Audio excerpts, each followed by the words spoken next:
Hi, I'm Annie Owens and welcome to My Dimensional Life. My channel is about alien experiences mixed in with the paranormal and near-death experiences. This is what we're going to be speaking of. Today I think I'd like to go ahead and do a couple experiences. We'll start when I was young and kind of work our way up to everything that's happened to me since, what is a lot of things. It's really a lot to be able to take in with everything that's happened to me. As I said in my first video, I was taken since a early age, but I also had paranormal experiences when I was younger. I was extrasensory, be able to know things before they happen. I've just had a lot of different things that have happened to me since then. But before we get into it, I want you to like and subscribe so you can keep following me in my life and the experiences.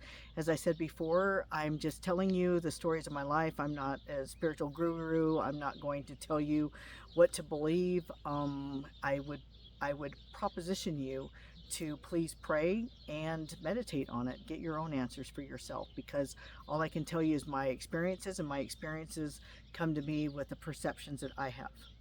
So let's start off with, as I said, when I was younger, I would have spirits in my room. I would freak out at night. I would start screaming for my mom to come in, and she'd turn on the light, of course, and she would tell me, oh, there's nothing here, there's nothing here. But I just went ahead and I was like, oh, and I thought I was going crazy when I was younger. I had a man that would stand by my bed. He always wore a really nice suit. I always thought that he was really rich, I guess, because the suit almost looked like it shined somehow. It was like very silky looking, but it was very clean cut, non-wrinkly, and he would stand there as a guard, and as long as he was there standing by my bed, it kept the shadow people that I would see away. They wouldn't come close to me. So I think in some form or another he was some type of guard that would watch over me when I slept. I remember one time I was like a little kid that was scared, and I would get my blanket and I'd put it over my head, and I would just go ahead and peek out to see if he was still there, because I couldn't scream for my mom, because it started getting to where she just was like, oh my gosh, she was getting very upset with me, telling me that there is nothing there and I shouldn't be afraid, and it's all in my head. I couldn't understand why I couldn't imagine something that I wanted to see versus all the things that I was shown that I was seeing. But this man was standing there, and I had covered my head, made a little blanket for it. I made a little hole so I can breathe in and out fresh air, because if you've ever done this as a child, you feel like you're smothered if there is no air. It's just, oh, it's horrible. But I remember waking up in the middle of the night and thinking, oh, I needed more air, so I opened it up and peeked to see if he was still there. And as I peeked out, he looked at me. He actually turned and he looked at me, and when he did that, I closed it up really fast because I was scared, because in my mind, I shouldn't be seeing him, because I'm being told there's no reason why you're seeing anything. I had no idea about what ghosts were or anything else like that. I was brought up that it was a figment of my imagination. And when he saw me, I saw him actually kind of laugh. He thought it was funny. It wasn't like he was trying to do anything, or he would just stand there. He was basically watching over me. As I started getting older, I was switched to a room, and I was sleeping on a bunk bed. I was a top bunk bed, and a lot of kids have the feeling of being picked up and removed or floating when they sleep. I remember that I woke one night and there was this blue light shining in through the window, and we were in not a too bad a part of town, but it wasn't the best part of town where we lived at in California. And I was thinking, okay, your mind is trying to figure out why you have this blue light, and my whole room was full of blue light. Why is it shining through the window? I couldn't understand that. And my thought was, well, maybe it's a helicopter and they're looking for somebody, but the light never moved. It was just in through the window. I would have night terrors. Well, I guess it wouldn't be night terrors. I was scared at night because I knew something was happening. This was about time I was about 6 years old. I knew something was happening, and it would cause so much fear inside of me. I was so scared I couldn't even scream. I was just so fearful. It's like you're in a total panic to where you can't move, you can't scream. It's just total fear. And this is what would happen to me when I was younger. I would always have grays show up. I didn't know and understand it till later what exactly was taking place. I just knew that something would show up in my room to where I couldn't move. I wasn't allowed to remember really much of anything, but I just remembered that there was something that would show up there and it would really kind of scare me. And so this is how it kind of all started when I was about 6 years old. But by the time I was about 12 years old is when it all started coming together. But at the same time, listening to everyone else, this was the 80s when I was 12 years old. And I had just come into my cycles. Okay, I was just becoming a young woman and I just come into my cycles. And I had an experience where I was in my bedroom and two grays, they literally walked through the wall. But before that, I saw a light that was outside of my window, and it wasn't in the backyard. We were on a corner lot, and my bedroom window was towards the street. And so there was a light that was outside my window, and at first I thought maybe it was a car going by, but it was like just focused right there. And all of a sudden, two grays walked through my wall, and they're telepathic. They don't move their mouth, and they said to me, "Come with me." And I remember the feeling of just feeling so overwhelmed, but almost like the power to compel you to do it. It's like I was scared, I was shaking, but they told me I had to come with them. And I remember standing up, one held one hand and one held the other hand, and they literally walked me through my wall. Now, I'll never forget the feeling of going through that wall. It was the most uncomfortable feeling I've ever felt like. It was like itching from the inside out. It was so uncomfortable. I don't know exactly how they did it, but they were able to help change my frequency of what I am and actually literally take me through the wall. And when I came through the wall, there was a light that was coming down. So I didn't actually see the craft. I saw the light that was going up into the sky. And they walked me into this light. And as they walked me into this light, it was like this electrical charge. And I didn't know how to explain it when I was younger. It wasn't until I was older and lived out into the country and got to know about horses and electric fence. It was like grabbing a really sharp, strong electric fence, that jolt that goes through your body, because that's what it felt like. And it was so strong, it actually made me pass out. When I came to, I was standing by a table, and the table was, it looked metallic. I don't have no idea what it was made out of, but it looked metallic in nature. The room was rounded. There was not one corner or edge in the room. It was rounded or kind of oval shape, but there was nothing that you can bang into. There wasn't like a corner or where it came together to be a corner. But these tables, they had kind of rounded sides on them, and they had this post, one single post in the middle that came up. There was two tables, but I was the only one in the room. And the two grays that had taken me, I was standing there. I remember just shaking, and I was so scared. I was in my pajamas that I went to sleep with that night, and I was scared, and they had instruments in their hands. I don't know what the instruments did, because every time I've been taken, the only thing I could remember is the feeling that I come back with. It's never all the memories of it, except for this one time when I was 12, 13 years old. I don't know if I'm able to remember it more because, as I told you, I just come into my cycle, and the hormones were shifting, and maybe they couldn't fully put me out the way they had before. But one of them had an instrument, and I didn't know what it did, but I knew it was going to make it hurt right upside my nose. I knew I was going to hurt. It was like my body remembered it, even if my mind couldn't fully remember it. And so when I looked at him, I was just scared, because I was like, no, that can't be. The other one had a very long instrument, and now actually later on in life, actually going through hypnosis and finding out more of the story that I couldn't remember at the time, I really believe that was some type of amniocentesis, because I've had to have that done with my child before when it goes in there.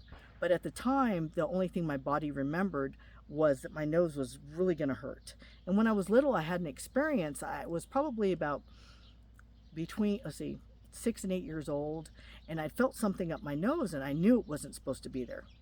And it wasn't like, little kids get stuffy noses or anything like that.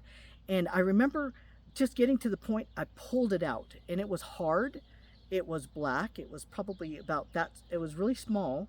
And I remember getting my fingernails and trying to break it apart. There was no way to break it apart. I even got something and hit it trying to break it. It wouldn't break apart. But doing that caused my nose to just fully on bleed. It would just bleed really, really bad. And my parents couldn't get the bleeding to stop. I literally had to go to the doctors for them to get the bleeding to stop. And then after that, that doctor said, oh, it must have been a piece of cartilage, because, I didn't have the piece to show him what it was. And the doctor says, oh, it was probably a piece of cartilage. Come on, how many people pull a piece of cartilage out of their nose? He had no idea. I had no idea at the time. When I was young and I was having these experiences, I'm going to take off subject again. I'm sorry. It's not scripted. I'm just telling you my story. So what happened was, when I was like 6 years old and I had that floating feeling and feeling like I was being taken somewhere, I remember being dropped back off, thinking it was a helicopter. There's no way it could have been a helicopter, but that's how I was thinking about it in my head, because I had no idea about it. It wasn't until later and I had continued experiences that I realized what this blue light was. But we had this next door neighbor, and this next door neighbor was a Vietnam vet, and he came back really messed up in the head after what had happened in Nam with him. And he was an alcoholic, and he would drink all the time, but he was the nicest guy you ever could meet. But he would tell my dad, they would talk over the backyard fence, and he would tell my dad that there was a UFO out in the backyard.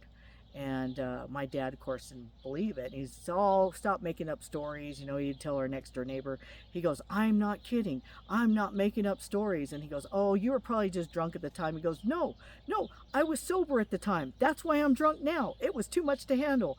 And that had happened twice that I actually remember. It might have happened more than that. So it was already set in place of all the stuff that's happening, though I didn't understand it. But let's go back to the craft. So I'm on some type of craft. I'm standing there, and those two grays are standing there with me. And I told them they couldn't touch me, and they were very persistent. They were telling me, you lay down now. Lay down now. And it's very telepathic, and they're pushing, like they're trying to push their energy onto me for me to actually do it. And I was just like, I didn't know what to do. I raised my arm to the square, and I said, in the name of Jesus Christ, you're not allowed to touch me. And as soon as I did that, they stopped. They looked at each other, and then one left, because they couldn't touch me. And it's not, I don't believe that this experience was because of the fact of that they're scared of Christ. It was more, it felt like to me of more of respect, that they would not do something against them. We'll just put it that way. That's the way it felt like to me. And because I used Christ's name and his power, they didn't touch me. And so one left, and when he left, he came back, and it was like this pocket door. And I'll just tell you about the room. The room was smooth walls. It was kind of a cream color. There was very fine, thin lines down the wall. I knew that there were some sort of like cabinets that were just totally flush. You couldn't tell if you didn't know that they were there, but for some reason I knew that they were there.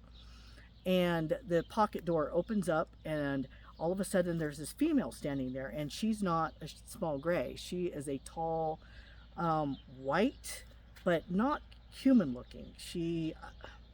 I don't even know. I've seen pictures of this type of being. Maybe I'll be able to figure out how to actually do it to where you can actually see it. But she wore a white dress. She was white, pearlescent white, just kind of glow to her. She had the bigger eyes, kind of like the small grays. But to me, I thought she was beautiful. She wore a white dress, went all the way to the cuffs and all the way to the ground, so I couldn't see her feet at all. And she had a collar. Her neck was a little bit longer than a human's neck, and her collar came up, and it was square corners. So it was literally like, I guess like the 80s, how we used to wear our collars up, and they were square, but it was stuck out. It was very sharp to where it was very stiff on the collars. And she looked at me. She seemed like she was amused at what had just taken place, which was kind of interesting to me. And she telepathically said, come with me. And so I walked out of this pocket doors, and it was like this glass type window. It was kind of rounded. I had no idea what it was made out. To me, it was like a window. And I looked out, and I saw that I was in the mountains, but it was kind of set low, like right in the tree line area of like some pine trees. I don't know, because the area I grew up in, California, it would have been easy, like Lake Tahoe. I saw lights in the distance, like maybe little cabins here and there, but it was sitting low in the tree line, or high in the tree line, I guess it would be, but it was sitting like slightly below the trees. I guess there must have been a spot that was opened up enough for it to sit there. And so as I walked with her, we walked to what would be considered the control room. And I walked into the control room, and there was a bunch of other grays around. She was the only one that was totally different looking than anybody else. And so as I walked into the control room, I remember there was this large hump that kind of came out from the wall. And I knew, I don't know how, I knew somehow that was like what controlled the ship. The engine, the mechanical part of it, it was right in this control room.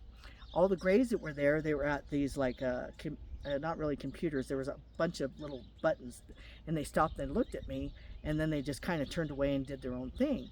And she turned to me, and as I told you, everything is telepathic. She turned at me and she goes, "What do you want to know?" And I'm like 12, 13 years old. You know, I was between 12 and 13. I didn't know what she meant by that. I asked her, "What do you mean by what do I want to know?" And she says, "If there's anything in history that you would want to know, what would you like to know?" And I said, sat there and I thought, and I said, well, I was learning about in school, they had taught something, I was just started 7th grade, and they were talking about the Big Bang Theory, that they were going to discuss that.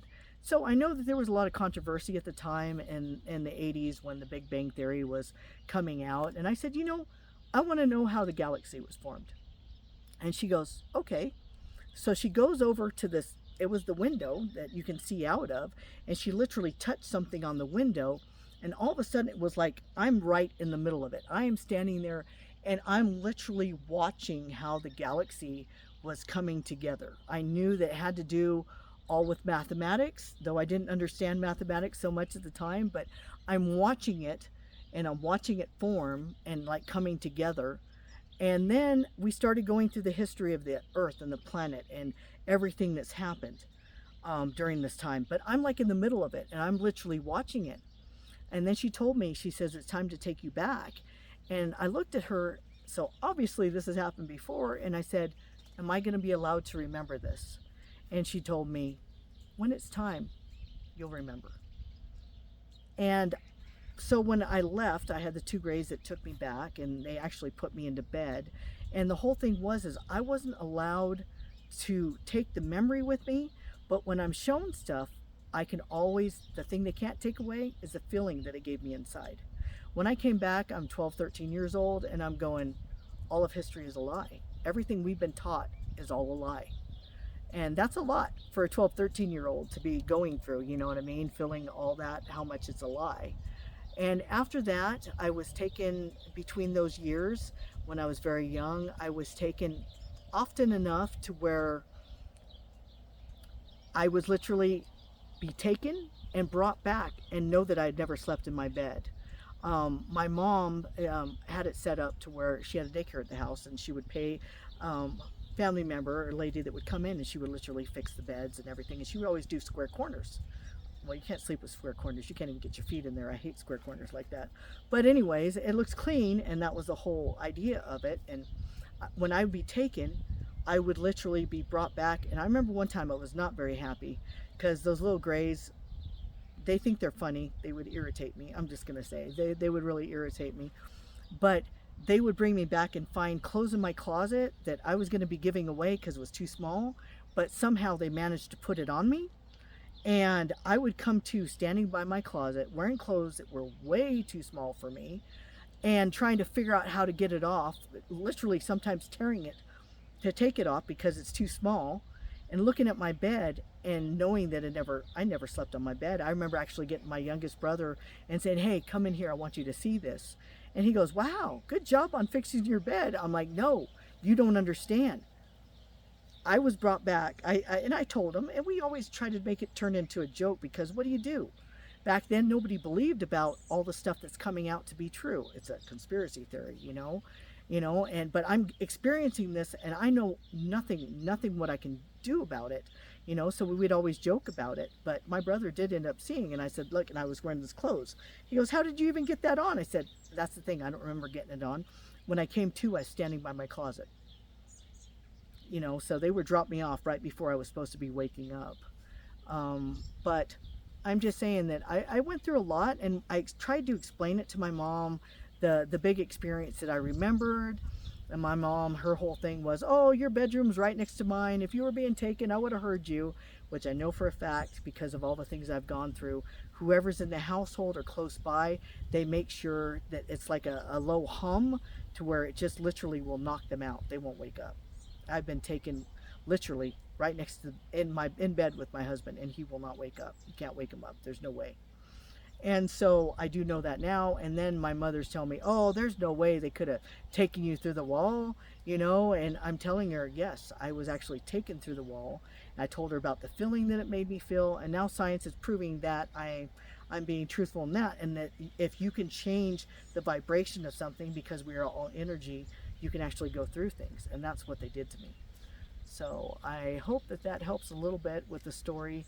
And I can tell you, the woman that found me slightly amusing when I told the two grays they couldn't touch me, she always felt like a mother to me. I felt a lot of love with her. So that wasn't a scary experience. It was an eye-opening experience, though everybody told me, oh, it's just got to be your imagination. It was just a dream.